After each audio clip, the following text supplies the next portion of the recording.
This is CBS 7 News at 6. Your eye on West Texas. It hurts me to see people lose their homes. A retired Odessa man who helps firefighters in battling blazes is recovering after a fire turns on him, leaving him with severe burns. We start all new tonight at 6 o'clock with a man who dedicates most of his free time to spotting wildfires and notifying officials. But last Friday, he found himself a little too close for comfort. CBS 7's Robert Guadarrama shares his story. Robert? Jimmy Ferris was trying to fight a blaze in Andrews County when the fire took an unexpected turn and left him in need of help. If we could spot them faster, maybe we could stop them from spreading. That's why Jimmy Ferris of Odessa drives around the basin spotting fires. I'll get on higher elevations and sit there for several minutes, sometimes hours, and just scan the horizon with my binoculars. Last Friday, Ferris spotted a fire in Andrews County and rushed over to help put it out. The flames were beginning to get up, 4 or 5 feet. That's when a semi-truck sped by, blowing the flames. Blew the fire into me, and that's when my shirt caught on fire. Ferris sustained first, second, and third degree burns to his arm and neck, but he says the injury won't prevent him from volunteering his help. I've lived here 63 years. I grew up here. I've watched Odessa grow. I've watched the Permian Basin grow. I love the area. I love the people out here. And his wife is behind him 100%. I know that anything he thinks he can do to help, it's a help for them and him both. Ferris says that he has many years of experience in fire safety and doesn't recommend for others to chase fires. In the studio, Robert Guadarrama, CBS 7 News. Robert, thanks very much. Wildfire season and an extreme drought make a bad combination for firefighters. The Midland Fire Department says they are more water conscious than ever before. Fire Marshal David Hickman says wildfires should be a wake-up call to start conserving because of a healthy water supply is crucial in helping them fight fires. But we want to urge people to be, water conservative with our, especially during this time in our drought period. And it seems like water is always taken for granted until it becomes short. Midland Fire Department officials say they have already made some cuts in their water usage. They no longer use water in training exercises, and they are limiting outdoor water use. Earlier this week, we reported that the city of Odessa is selling water from fire hydrants to local companies for a commercial fee. Today, we spoke with Midland officials who tell us they are also selling millions of gallons a month from fire hydrants. With everyone monitoring water usage in the Permian Basin, CBS 7's Shelley Childers joins us now to explain why they're doing this while everyone is on water restrictions. Shelley? Water is on everyone's mind right now, especially with the shortage and the restrictions. People want to know how their water is being used. Here in the city of Midland, a portion of the water that they receive from the Colorado River Municipal Water District is being sold off through fire hydrants like this one. Now, there are 21 different companies that have accounts with the city of Midland. To tap into these fire hydrants, they pay a commercial fee and they can take as much water as they need. Now, the city of Midland tells us that they sell about 2.98 million gallons a month through this process. However, they do receive 74.3 million gallons a month from the CRMWD. When you compare those two numbers, it's really not a lot that they lose through this process. But during May alone, they went over their allotted usage by 6 different days, and now the CRMWD is going to be cutting their usage by 10%. So it really raises the question, should the city be selling water through this process when we're going over our allotted usage anyway?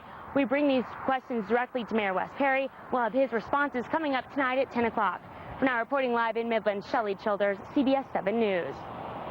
Shelley, thanks very much. Crane, McCamey, and the Texas Forest Service crews are battling a grass fire 8 miles southwest of Crane. The fire is west of Highway 329 and then south of that location. Crews thought that they were getting an upper hand on that fire, but it jumped the road and is still burning. We have a crew on the way, so stay with CBS7.com and our CBS 7 Facebook page for the latest. This blistering heat that we've seen this week may actually be helping our rain chances as isolated thunderstorms continue to pop up across the Permian Basin. Especially if you're one of those people fortunate enough to get one of those thunderstorms. Meteorologist Juan Acuna is standing by with a look at what's going on outside right now. Juan?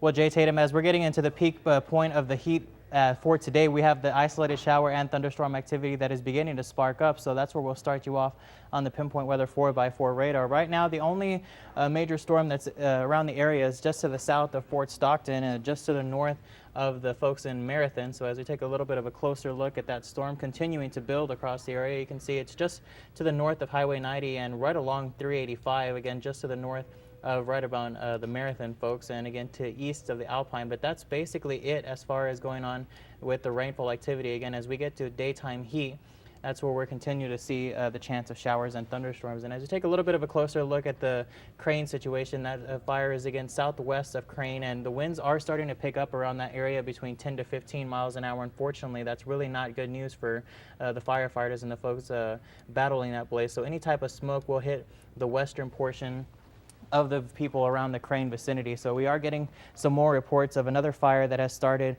near the Hobbs area around Maljamar, and again that one is just to the west of Hobbs. So as we take a look at the early evening forecast, we'll look for partly cloudy, 90 degrees, still very warm with the southwest wind blowing at 10 to 20 miles an hour. Now coming up a little bit later on in weather, we're going to take a full look at the 7-day forecast and see if those isolated showers will remain. Juan, thanks very much. New details in a DWI arrest that left 7 cars total.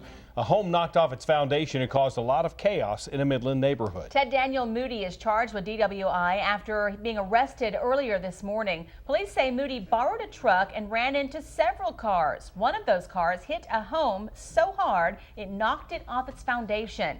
With so much havoc caused by just one person, CBS 7's Jennifer Samp went out to assess the damage. She's now in the newsroom with more.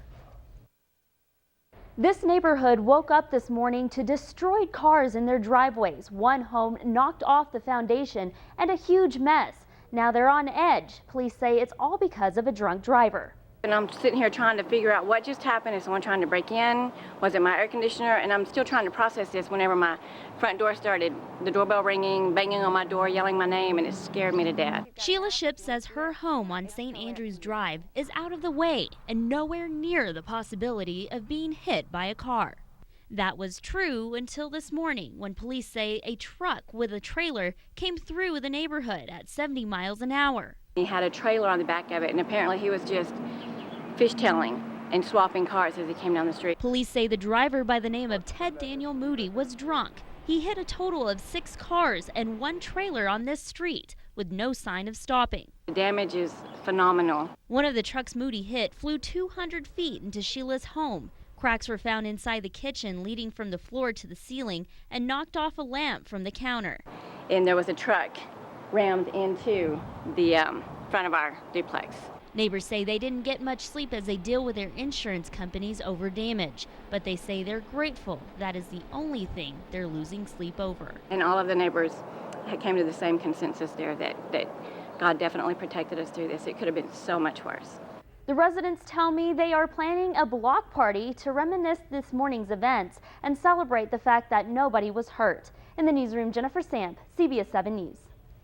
Jennifer, thanks. 3 fatal crashes recently on 1 Odessa Road has some questioning its safety. This crash happened yesterday on Yukon and Loop 338 and took the life of a 63-year-old woman. Another crash nearby earlier this week killed a 5-year-old boy. DPS trooper John Barton says Yukon isn't a dangerous road, but an increase of new businesses in the area means there is more traffic and more chances for wrecks. Barton says the beginning and end of the day are the worst times and to always exercise caution when you are out on those roads. Day 4 of the Winkler County Sheriff's trial is complete following testimony from the Texas Medical Board officials and former nurse Vicki Lynn Galley. 3 Texas Medical Board officials took the stand before Medical Board investigator Marla Brooks was called in to testify. TMB Executive Director Mari Robinson told the jury she felt misled by Winkler County Sheriff Robert Roberts when he requested confidential patient files. The board thought he was investigating Dr. Arafalis, not the nurses. Nurse Vicki Lynn Galley took the stand as well and was questioned by the prosecution today. She will face cross-examination on Friday from the defense. Residents in Odessa are coming together to remember a neighbor who was killed in a shooting at an apartment complex. David Joseph Bell was shot in the parking lot of the Clayton Manor Apartments last Wednesday night. Police arrested Christopher Sims, who is now out on bond. Another man, Timothy Acuff, is still in the hospital with a stomach wound. A memorial service for Bell is planned for tomorrow night at 7 o'clock at the complex. Texas horse owners are being told they can take part in horse shows, rodeos, and other related events after a neurological virus scare. That's according to the Texas Animal Health Commission, who says enough time has passed for most horses who may have been exposed to EHV. The virus was traced back to an event held in Utah last month. One horse in Ector County and 26 others across the state tested positive for the disease and will remain quarantined and closely monitored. A group in Big Spring is stepping up to the challenge of revitalizing downtown. The Downtown Revitalization Association hopes to breathe new life into the downtown area. The main goal of the group is not only to bring tourism to town, but to bring great memories to the younger generation of people who are living in Big Spring. Ever since I've been here, the town's been dead, but I've heard stories about when it used to be booming, so I want to see it happen for myself. First major event for the DRA will be the Fantastic Fourth on July 2nd in downtown Big Spring. More than 100-degree temperatures all week long. So can we expect any relief as we move closer to the weekend? Oh, I hope so. Juan Acuna is back after the break with a look at your 7-day forecast.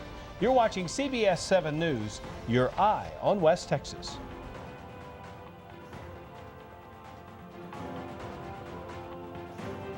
5 to 15, but still very cautious as we have those fires across the area, so we need to be careful with the fire danger.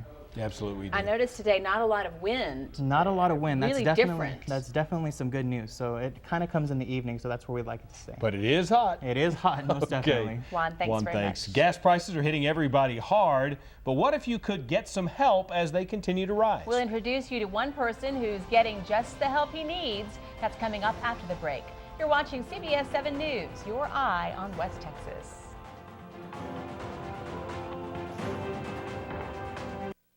With high gas prices in the area, one lucky person is getting some help with the cost. FINA announced its first winner today of the Summer of FINA Flash Contest. Dustin Weaver of Midland was awarded $2,500 in FINA Flash cash that can be spent on gas and other purchases at participating FINA locations. Gas can be very expensive, especially during the summer. And so when we put together our summer program, we thought we don't want to just advertise. You know, we want to help people out and give them something they can tangibly hold in their hands, use to help their families or their friends, and fill up that tank, which is going to be really important. Cash works, doesn't it? Throughout the summer, Elan Brands will award $120,000 worth of free FINA gas to contest participants. Other prizes will include iPads, GPS devices, and flip cameras. For more information on this contest, you can go to our website at cbs7.com. That's fun. Sounds fun, doesn't it? Brian Wilkerson joins us now. He's had some fun covering the Dallas Mavs. Hard work, huh? I was very hard work. It was unbelievable. Entertainment Tonight is coming up next. You make it a great evening.